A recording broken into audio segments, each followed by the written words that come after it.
I have never regretted reaching out for professional coaching in anything, whether it's this or dancing or Right. flying for some kind of career thing. It always works way better than just going at it through books. Welcome, everyone. This is Coach Brian Prana talking with Tyler. He is a gentleman that came into my program and has had a lot of success around improving his nutrition, his overall healthy lifestyle. And pretty cool thing is he's a pilot. This guy lives two different lifestyles. He lives his home life, and then he travels transcontinental. This guy's East Coast, West Coast, and then sometimes he has more regional spots where he's in and out of places, like 3 or 5 different cities in one trip. Very eager and interested to dive into that part of how we figured that out for him, because a lot of people just naturally in their head say, oh, I travel a lot, I can't do this, I can't take care of myself. And that's simply not the case. He loves cycling, he loves country line dancing. This guy is a man of many talents. Welcome, Tyler. Good morning. Thanks for having me on, Brian. Yeah, definitely. In 1 to 3 sentences, what were the biggest thing that we accomplished together? We'll dive into a bit more of who you are and our process together. The biggest thing we had collectively is I have a plan now for nutrition, whether I'm either at home and I can meal prep, or I'm on the road and I'm running out of food that I brought from home, or I'm in a restaurant. Now I have a game plan to go and make sure that I'm properly fed for my life. And that transitions into all sorts of other things where now I'm not getting headaches and I'm not hangry. Yes. And things like that. It's a fantastic change. Yeah, that was one of the things that we had originally. Hey, I'm getting headaches. I'm not feeling very well. Why? I think it might be nutrition. And we were able to resolve that. We'll talk a bit more about how we troubleshoot and problem solve.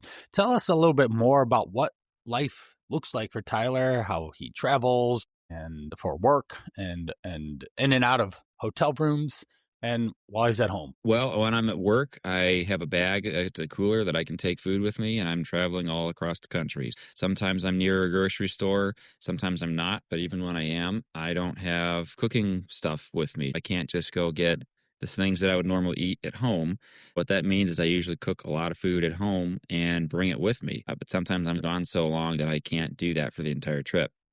I just got to plan accordingly depending on what my schedule is going to have. And that I'm much better off when that happens. And anyone listening in, Tyler isn't the first pilot or flight attendant that I've worked with. They will go for a 3 or 5 day trip pretty regularly. And a lot of them pack. Why? Because, yeah, you get some per diem and money to pay for food. But when everything's $20+ for every single meal, you start to get smart and realize, hey, I probably should pack some food with me, at least for some meals while I'm gone, and not rely on just restaurant food or eating out. That was your take, right? I'm sure that maybe there's a phase where you just, oh, this is fun, I'm eating out. And then you realize, wow, I came back and my credit card bill's a little bit higher than I want it to be. Absolutely. There's a lot of free food that they'll give you sometimes, from it's the hotel breakfast or odds and ends here and there. And it's free, but that's really the high point that most of those types of foods have. It's not necessarily nutritious. Right. And when I have better food in me, I perform way better. Right. And flying a tube in the sky, an airplane, it's important that you are up and up on where, with your energy, your focus, and ability to land that plane, fly it and land it, right? Of Excellent. course. Now, what were one of the initial reasons was getting headaches, just not feeling great energy wise. And oftentimes I have that. A lot of people, even if you're not flying around the US, but you're flying around your office and you haven't done well nutritionally, you'll end up with headaches or 3 p.m. crashes. Energy is a big thing, especially for a lot of high performing clients that I have. They want to just get up and go and drive like they did in their 20s. Now they're usually in their 40s or 50s and they want a nap, or like, why don't we have siesta at work? But tell me about some of those initial problems that were just seemingly challenges for you that brought you my way.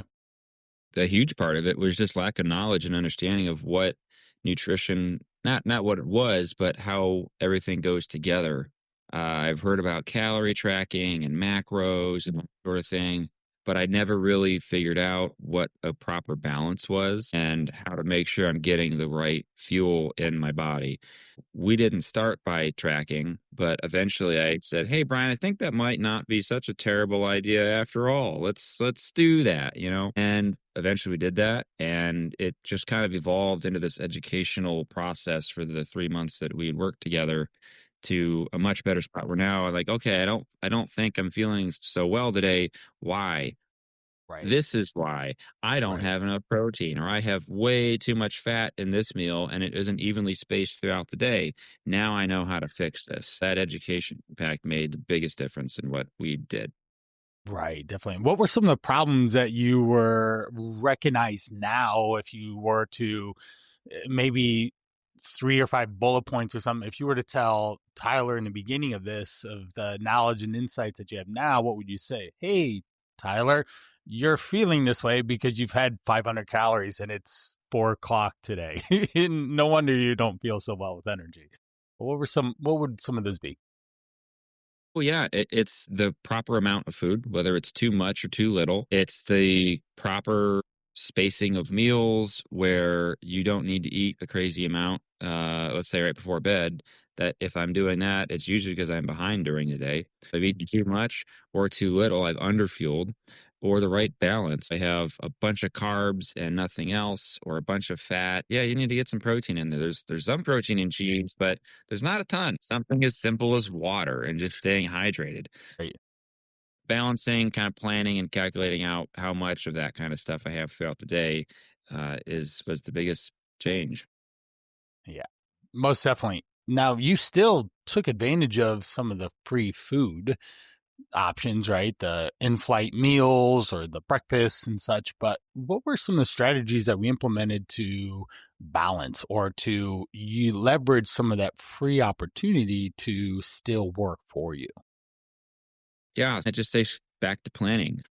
That works great, but if I didn't know and understand what that type of food had as far as the macros was concerned, I can't really plan for that. But it's okay, there's an omelet from the hotel breakfast station. Well, that's got a lot of fat in it. It's not just an egg white omelet, most likely. I'm going to have a lower fat day for my lunch and dinner to balance that out. If I just went in assuming that that was a bunch of protein and it was fine, that was not going to work. That was my old strategy.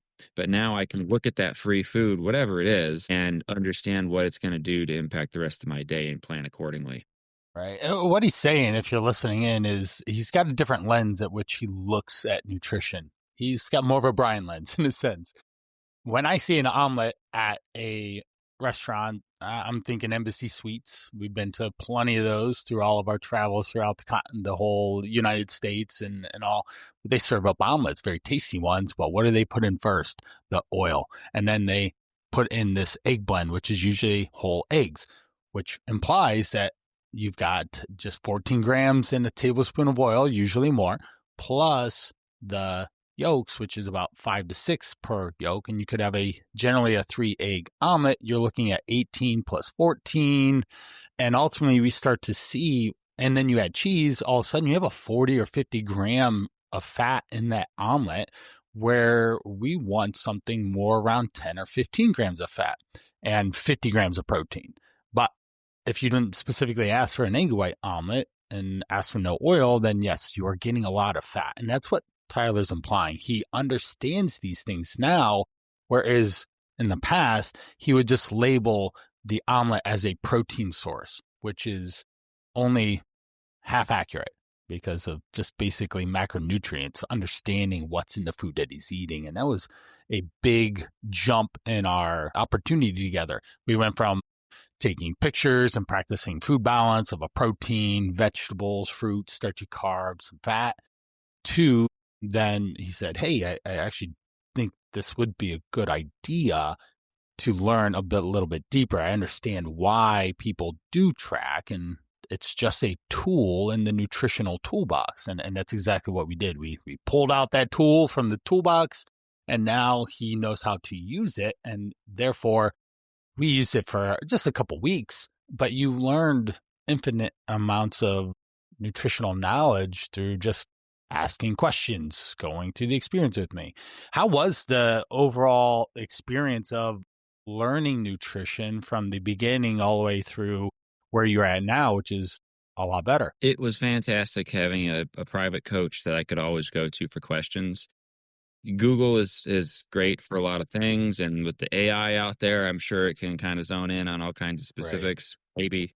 But to have somebody there to cater to my scenario with my questions and explain it three different ways if I don't understand it the first time was invaluable. Definitely. And being a man of many skill sets, just being a pilot in and of itself requires a significant amount of time and study to learn that skill. I could be a pilot, probably not at this point. They probably wouldn't allow me to check some of the boxes, at least for the big planes, right?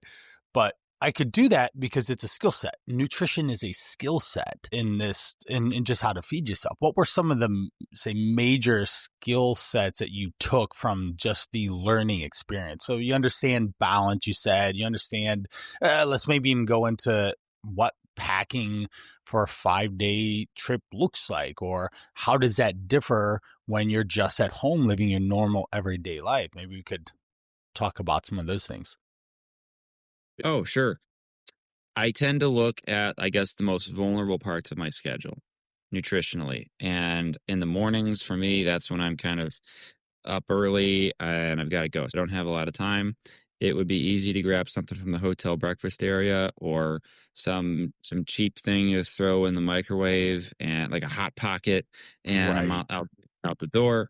But that's going to be the best plan where I can make the most impact on my nutrition when I'm on the road.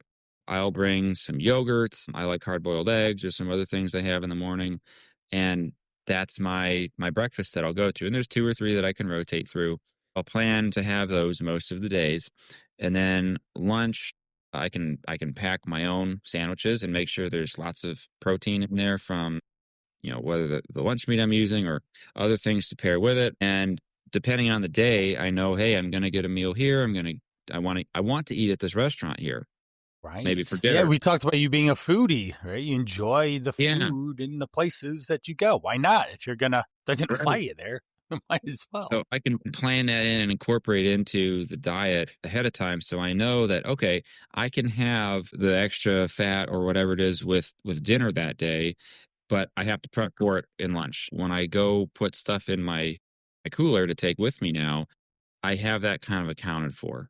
And then I can do that with food that I buy on the road sometimes. But maybe there's a grocery store that's right down the street from the hotel and I Right. stocked up mid trip. Or I'll make food at home that I know is going to be good, freeze it, and bring it with me in the bag and do Yeah. it there. Right. You So actually deep freeze to be able to be a lot that's more right. versatile with your cooking and preparation and having food available a lot easier, which was great. Real quick, I want to just throw in, if you hear him talking, he is explaining the knowledge base, understanding that calories make up the food, then protein, carbs, and fats make up the calories that are in the food. Not all calories are equal. A candy bar has a lot of carbs and fats and sugars in it. Usually, a candy itself, say Skittles, is just sugar. Whereas an apple has a lot of carbs, but no protein and no fat. They're good, healthy carbs with some fiber, but it's not like a chicken breast that has lots of protein, and a little bit of fat. And that's why everyone eats them when they're on a, in quotations, diet versus olive oil, which is just fat. When you understand where the food gets categorized, and it's puzzle pieces that you can start putting into place. And when you get to the end of the day, you can complete the puzzle. And even if, say, a bunch of puzzle pieces get used up in this one part of the day, you still understand how to put the rest in at the end of the day. Let's talk a little bit about the food situation at home. How did that change from whatever you were doing to what you do now? Well, at home, I think what I eat is very similar probably to what I had before, but it's more intentional and it's tweaked. I have all of my kitchen available to me. I can make all kinds of different stuff, and it's order of the operation. It's certain foods that I wouldn't have had before. So I discovered PB2. Yeah.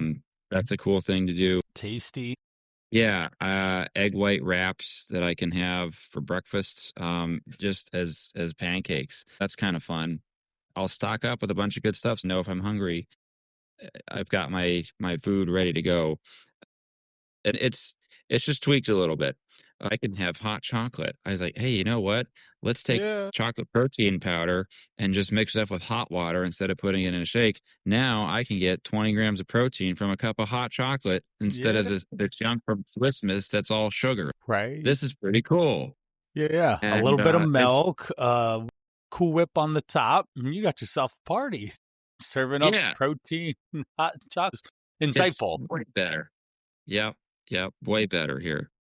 One thing I want to point out, if you heard, Tyler didn't just say flip his kitchen table upside down. He didn't clear out his pantry and go all organic or something. He ate similar foods in better portions and better timing and found better ways to cook and prepare it to make it easier and more enjoyable, which is what the whole point of understanding nutrition is. You eat foods you enjoy in better portions to get to the outcome that you want. Tyler Yeah, wasn't necessarily concerned with weight loss because he's already at a healthy weight, but now he has the levers, so to speak, to be able to change his physique if he wants. If he wants to hit the gym and go 6-pack mode, he totally can. He'll understand how to change the calories, the protein, carbs, and fats in a way that allow his body to transform that. If he wants to go cyclist, then he knows, hey, I'm going to do 50 miles this week on the bike on the over the weekend in one go. I know that I need to have carbs on my bike ride, and I know exactly which carbs. It could be gummy bears to goose to honey to peanut butter and jelly sandwich, and all of that works because he understands nutrition now. What's so different about this approach that we did to maybe other ones that you've done in the past? well, like you said, it wasn't the big turn the table inside out or the kitchen inside out kind of thing, and let's get rid of everything. I had those quote protein cookies that I was having for breakfast, which I Yeah, found out was not necessarily a great protein source, or at least if it right, was, there's a lot of other macros that went along with it. right. But we were able to finish the rest of the ones that I had with other things for proper food, and it worked out macros wise. We just kind of went through the food that I had, and then as that depleted, shifted into some other things. It was not this crash diet, change out everything in your cabinetry and you know starts from scratch, so to speak. It was a very progressive educational process where I was making the decision based off of what Brian had taught me to kind of work it into my life in a pretty seamless way. This is a very smooth transition over 3 months. It took 2 months for me to want to start tracking, for goodness sake. Yeah. It was, And it that was, wasn't something I told him to do. He said, hey, I think I should do yeah, this now. He was ready because we went through the process to make him curious, excited, interested in doing it in the first place, which then made it easy. Whereas a lot of people think, oh, I have to track and it's boring. I don't know what I'm doing. Any of that. He got a lot of value out of using that tool. yeah. Maybe Brian has the David Goggins package and he'll come over and yell at you and all that sort of things, but that never happened throughout our time together. It's all varies on who's on the other side, right? If I Okay. had sweet Grandma Molly, I'm probably going to approach her different than I did with you, right? Whereas if I had boot camp drill sergeant Tom, it might be a little bit different than I would with Molly, the grandma, right?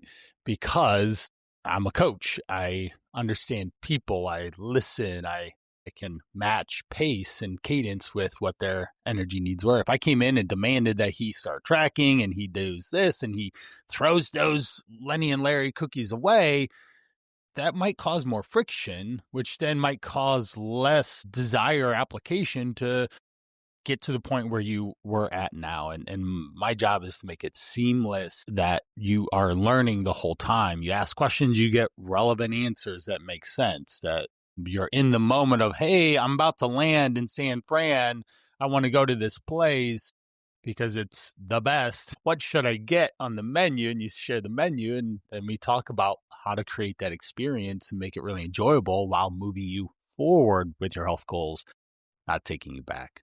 Was there any challenge you had getting signed up in the first place? Sometimes people don't even think about working with someone on their food? Well, this is something I'd kind of tossed around for a while. Is getting better with my nutrition, and I think I have that. The Complete Idiot's Guide, those black and yellow books you see. I think I Yeah. have one of those for nutrition. I've never cracked it really, No. and I think it was just finding somebody that was able to help me, kind of one on one like this. And so I was introduced to you through a friend of mine who had come for weight loss, and he had had a great experience. I don't know quite how long you two worked together. It's been a He couple said, months "Hey," now. okay.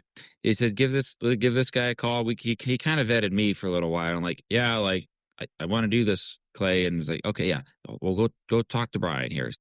Then we Yeah. we linked up, and it was great. Yeah. He's over 60 pounds, which is wild. And Clay he's getting married. He's got a lot of pilot life left, and he's starting to roll into his next phase of life. 60 pounds down is going to help him in marriage and fatherhood and just fitting in the pilot seat and having longevity in that career path, because you guys spend a lot of time on the front end learning and practicing and building up through the ranks to get to a point where you can fly whatever airline and whatever route or time that you want. And you're a little ahead of him in terms of the pilot approach, in the sense of career path. If someone is in a similar position to you, just thinking they know they need something do different with their nutrition, they don't feel well, they're overweight, they're facing chronic illness, what advice would you give them on moving them forward in their own journey? I just reach out and get some help and some professional assistance to do it. For me, if I was trying to do it by myself, I was getting the results that I was getting from my knowledge, from my accountability buddy, which is no one but myself, me, myself, and I. And it just wasn't working. I have never regretted reaching out for professional coaching in anything, whether it's this or dancing or flying for some kind of career thing. It always works way better than just going at it through books. And there's a certain amount of base knowledge that you can get through, sure, but having somebody to go to for help like that helps in your situation is going to be so much more impactful. You'll quit wasting all the time, which for something like this could have amounted to years, if not Yeah. decades. I'm glad that I did it. Definitely under 100 days, you have transformed your knowledge and experience with nutrition in a very positive way that will impact you the rest of your life. And 100 days or so in your lifetime is a blip, right? You want to remember. And hopefully you remember me, years from now, like, oh yeah, Brian, that's right. He helped me with my nutrition, and I feel so good about it. Well, thanks so much for sharing your story. Anyone listening in, it doesn't matter if you are at home, you have family, you've got lots of responsibilities, you travel a lot as Tyler does. The point is you can get the skills, the level of understanding to apply to your everyday life that gets you to thrive, gets you to energy, gets you to a better health as you grow older, because everything's trying to kill you. That common cold is ready to take you down if it can. And therefore, we need to make sure that we're as resilient as we can to keep up with the demands of the day and your lifestyle, and so that you thrive as we get into later life. Now, Tyler can thrive while he's in his professional career. He can thrive while he's on his cycle. He can thrive when he's dancing it up on the dance floor. He can thrive in 10, 20 years from now when he doesn't have to spend so much time, effort, energy with nutrition. If you're interested, thecalltorise.com is a great place. At Coach Brian Parana, it's a great place to find me and follow. Tyler, thank you so much for your time, you sharing your journey with us. I really appreciate just how many questions you brought, the curiosity you had, and desire to improve your health, your nutrition. And you were great. You're a great client to work with, and I look forward to our next call here in a couple of weeks. Thanks for having me on, and thanks for helping me out the last couple months. This has been a great experience. Yep. Thank you. Bye, everyone. Catch you in the next one.